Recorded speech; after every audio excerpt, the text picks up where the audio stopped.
I was sent this filter O-ring, asking my opinion on it, make this short video. So let's see what you get.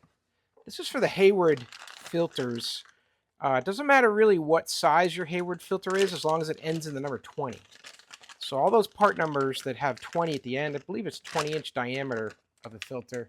Some are taller, some are shorter, will work with this particular O-ring.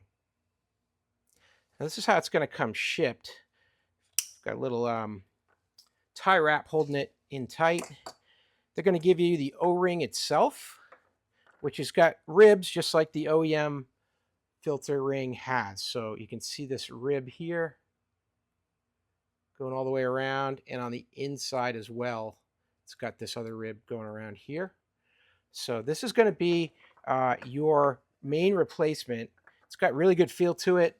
It's got very supple feeling. It's not dried out or anything. Definitely is going to make a good seal. You can just feel it. And then they're going to give you the needed lube. So this is basically a silicone type of lube here that you're going to need to use to layer all the way around the O-ring so that you can make sure that that rubber stays supple even with exposure to the chemicals in the water. So you've got chlorine and you've got other acids and chemicals in the water, and then you want the O-ring to stay intact. You're going to want to coat it with that silicone lube that they provide you with this kit. So really good deal. I would definitely recommend. Do a quick measurement across here from end to end and just show you that, yep, it's probably definitely going to fit in your 20-inch range.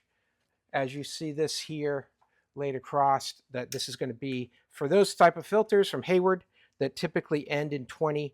That's the ring you're going to want to go with all the way around. Hope that helps. Have a great day.